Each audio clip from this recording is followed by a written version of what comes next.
Welcome to ETV prime.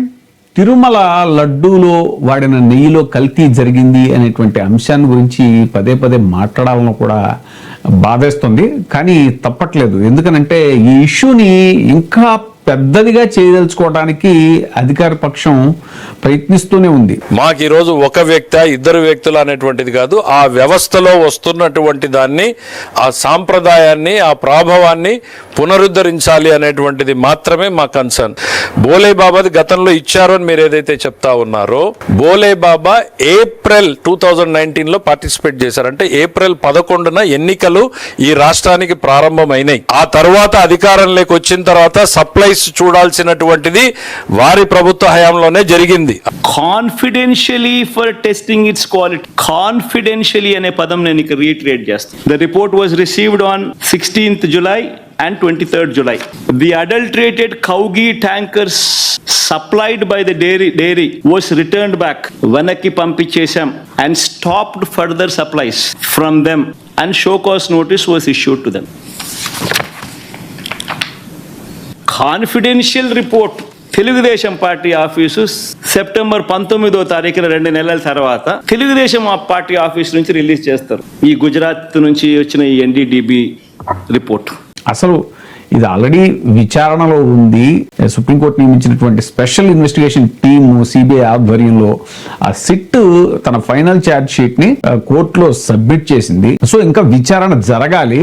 Charge sheet submit చేయడం మాత్రమే జరిగింది, ఇంకా విచారణ జరగాలి. అయితే ఛార్జ్ షీట్ లో ఏదైతే బిగినింగ్ లో చంద్రబాబు నాయుడు గారు దీంట్లో జంతు కొవ్వు వాడారు అని ఆయన, తర్వాత పవన్ కళ్యాణ్ గారు పదే పదే చెప్పి వైసీపీ మీద బురద జల్లడానికి చేసిన ప్రయత్నం ఏదైతే ఉందో దాని పర్యవసానంగా కోట్లాది మంది వెంకటేశ్వర స్వామి భక్తుల మనోభావాలని ఎలా దారుణంగా గాయపరిచారో దానికి సంబంధించినటువంటి జంతు కొవ్వు అనేటువంటి ఇదైతే మాత్రం ఆ కాంపోనెంట్ లేదు అనేటువంటిది ఛార్జ్ షీట్ లో ఉంది. కొన్ని అక్కడతో దాన్ని ఆపేసి సరే ఫర్దర్ విచారణ జరిగిన తర్వాత ఫైనల్ గా మాట్లాడదాం అనేటువంటిది చేస్తే బాగుండేది కదా. 2 రోజులు కామ్ గా ఉన్నారు. ఇప్పుడు వైసీపీ ఏంటంటే జనరల్ గానే క్లెయిమ్ చేసుకుంటుంది. ఎందుకంటే అంత దారుణమైనటువంటి నింద మా మీద మోపారు. ఇప్పుడు చూడండి దాంట్లో ఛార్జ్ షీట్ లో ఆ జంతువు లేదు అనేటువంటి విషయమే కాకుండా అసలు వైసీపీ నాయకులకు ఎవరి పేర్లు కూడా ఛార్జ్ షీట్ లో లేవు.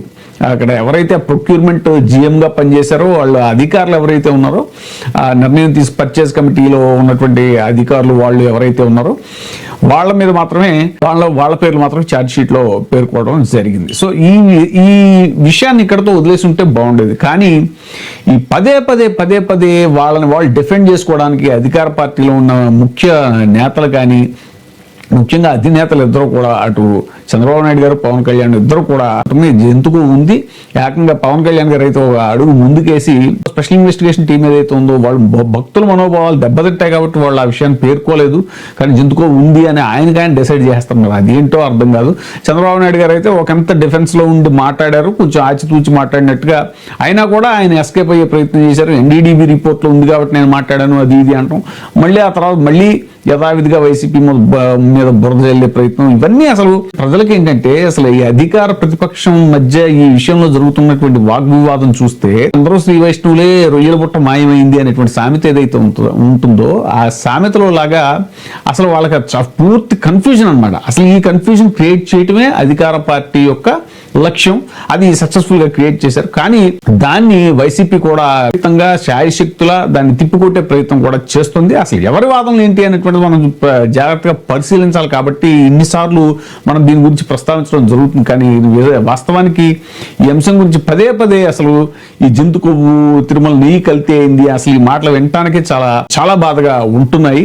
కానీ తప్పట్లేదు. పయ్యావుల కేశవ్ గారు ప్రెస్ మీట్ పెట్టి ఆయన చెప్తున్న విషయం ఏంటి అంటే అసలు మేము ఇది వ్యక్తుల మీద మా టార్గెట్ కాదు, వ్యవస్థ కోసం మేము ఇదంతా చేస్తున్నాము. వ్యవస్థ ఏది టీటీడీ లాంటి గొప్ప వ్యవస్థని పరిరక్షించాలి అనేటువంటి దానికోసం మేము చేస్తున్నాము అని వ్యవస్థ అంటూనే చాలా అవస్థలు పడుతున్నారు ఆయన అనేటువంటిది మనకు స్పష్టంగా తెలుస్తుంది. ఎందుకు అని అంటే ఈ ప్రొక్యూర్మెంట్ కమిటీలో అప్పుడు ఈ పర్చేస్ కమిటీలో ఉన్న వ్యక్తి ఎవరైతే ఉన్నారో పార్థసారథి గారు, అప్పుడు టీటీడీ బోర్డు మెంబర్ ఆయన, ఈ పర్చేస్ కమిటీలో కూడా ఉన్న ఆయన పక్కనే పెట్టుకుని మాట్లాడుతున్నారు ఇవన్నీ కూడా. ఇప్పుడు ఆయన ఐఎన్పిఆర్ మినిస్టర్ మినిస్టర్ కూడా ఆయన. సో చాలా కన్వీనియంట్ గా వాళ్ళకి ఏవైతే కావాలో వాటినే మాట్లాడుకుంటూ దాటేస్తున్నారు తప్ప రిపోర్టర్లు అడిగిన క్వశ్చన్లకి మాత్రం మేము హైపోథెటికల్ గా క్వశ్చన్ చెప్పదలుచుకోలేదు. హైపోథెటికల్ ఏంటండి, అసలు ఆ పర్చేజ్ అనేటువంటిది ఆ బోలేబాబా డైరీ అని పదే పదే జపం చేస్తున్నటువంటి ఆ బోలేబాబా డైరీకి అసలు ఆర్డర్ ఇచ్చిందే వీళ్ళు 2018లో. ఇప్పుడు చంద్రబాబు నాయుడు గారి ప్రభుత్వంలోనే దానికి ఆర్డర్ ఇచ్చారు ఆ టెండర్.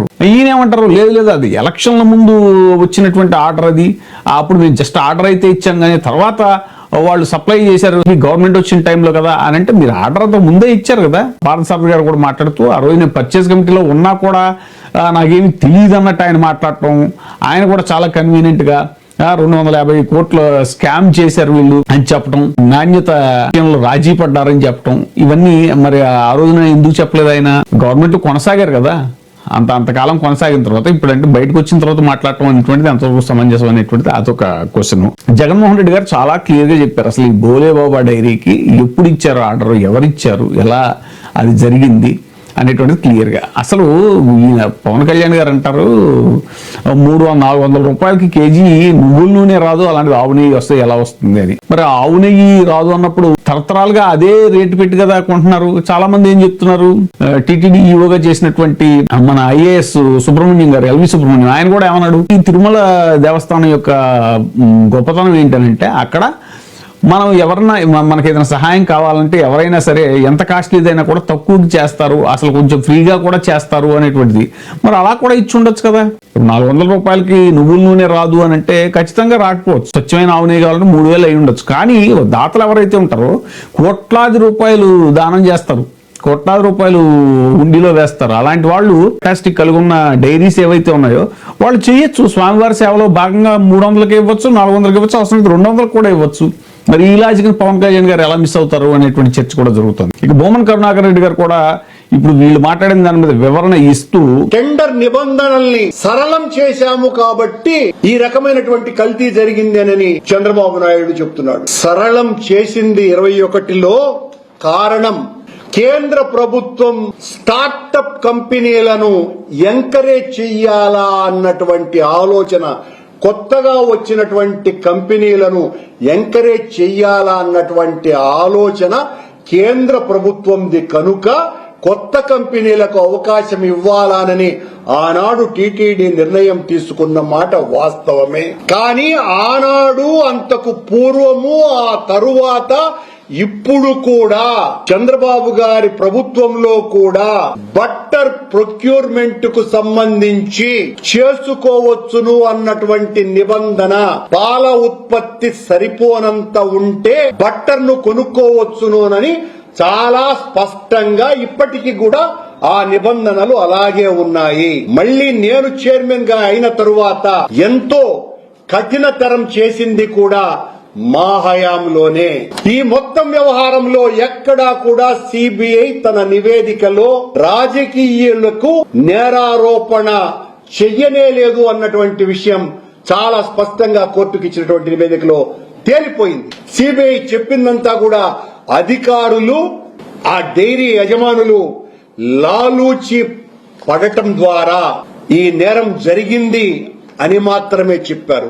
ఆ నేరం కూడా చంద్రబాబు చెప్పినట్టుగా, పవన్ కళ్యాణ్ చెప్పినట్టుగా పంది కొవ్వు, ఆవు కొవ్వు, చేప కొవ్వు వాడినారు అన్నటువంటి పదం ఒక్క చోట కూడా లేకపోగా అనిమల్ ఫ్యాట్ వాడలేదు అని చాలా స్పష్టంగా చెప్పినారు.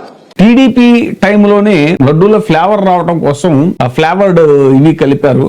970 కిలోలు ఎంతో చెప్పారు ఆయన. మీ హయాంలో తయారు చేసినటువంటి లడ్డూలకు రుచిని, వాసనను కల్పించడానికి రోజుకు 975 కేజీల ఫ్లేవర్డ్ ఎన్హాన్స్డ్ ఫ్లేవర్ ఆఫ్ కౌగిని కొన్నది మీరు. అవన్నీ మంచి నెయ్యితో తయారయ్యి ఉంటే ఇదెందుకండి ఈ ఫ్లేవర్? నాకు అర్థం కదా. ఇదేమన్నా నేను తయారు చేసింది కాదే. టీటీడీ రెజల్యూషన్, చంద్రబాబు గారి టీటీడీ రెజల్యూషన్. ఆవుని గుబాళింపు కన్నా ఈ ఫ్లేవర్స్ ఎక్కువేం కాదు కదా అనేటువంటి పాయింట్ ని ఆయన రేస్ చేశారు. ఇలాగా వాద ప్రతివాదాలు, కౌంటర్లు, ఆరోపణలు, కౌంటర్లు, ఇలాగ ఎక్కడికి వెళ్తుందో తెలియదు అన్నట్టుగా ఉంది ఈ లడ్డూలో వాడిన కల్తీని ఈ వ్యవహారం అనేటువంటిది. ఏదైనా సరే చాలా స్పష్టంగా ఒకటైతే మాత్రం తెలుస్తుంది, చాలా క్లియర్ గా డైవర్షన్ పాలిటిక్స్ జరుగుతున్నాయి. ఒకవేళ అసలు వైసీపీ కూడా టీడీపీ వాళ్ళ ట్రాప్ లో, కూటమి ట్రాప్ లో పడిపోతుందా అనేటువంటిది మేధావుల్లో జరుగుతున్నటువంటి చర్చ. ఎందుకు అనంటే అనేక సమస్యలు చాలా కన్వీనియంట్ గా వాటిని డైవర్ట్ చేసి, ఒక పక్క అమరావతి నిధులు రాలేదు బడ్జెట్ లో, కేంద్ర బడ్జెట్ లో పోలవరం నిధులు రాలేదు, ఎన్ఆర్ఈజిఎస్ ఆ నిధులు భారీగా కోత విధించేశారు. ఇవన్నీ కూడా ఇవేవి కూడా చర్చలోకి రాకుండా, ఒక పక్క ప్రైవేట్ మెడికల్ కాలేజీల ప్రైవేటైజేషన్ విషయం కానీ, ఇక సూపర్ 6 అయితే అసలు దాని గురించి ఊసే లేదు. సూపర్ 6 ఏమి ఇస్తున్నారో, జనం ఏం తీసుకుంటున్నారో, ఏమైనా గట్టిగా మాట్లాడితే ఇదిగో అరెస్టులు, అవి దాడులు. సో ఇలాంటి అనేక ప్రభుత్వ వైఫల్యాలని చాలా కన్వీనియంట్ గా కప్పిపుచ్చుకోవడానికి తిరుమల నెయ్యి కల్తీ నెయ్యి వివాదాన్ని ఎంచుకుంది కూటమి ప్రభుత్వం. ఆ ట్రాప్ లో వైసీపీ కూడా పడి పదే పదే మేము చేయలేదు, ఇది మేము చేయలేదు అని చెప్పుకోవాల్సిన అఘాయిత్యం వైసీపీకి కలుగుతుంది. వైసీపీ వీలైనంత తొందరగా ఈ వివాదాన్ని పక్కన పెట్టి ప్రజా సమస్యలు ఏవైతే ఉన్నాయో, దురదృష్టం ఏంటంటే మనకి అసలు విషయం కన్నా ఇలాంటి గాసిప్స్ మీద మనకి ఇంట్రెస్ట్ ఎక్కువ కాబట్టి జనం కూడా, ప్రజలు కూడా ఈ విషయం మీదే చర్చలను బాగా ఫాలో అవుతున్నారు. ఏదైనా కూడా ఈ వివాదం అనేటువంటి దాన్ని ఇలా పొడిగించడం అనేటువంటి సమంజసం కాదు. ఈ వివాదానికి ఎంతటితోటి ఫుల్ స్టాప్ పెట్టాల్సిన అవసరం ఉంది అధికార పక్షం అనేటువంటిది ఇప్పుడు రాజకీయ వర్గాల్లో, అలాగే విశ్లేషకుల్లో, రాజకీయ పరిశీలకుల్లో జరుగుతున్నటువంటి చర్చ.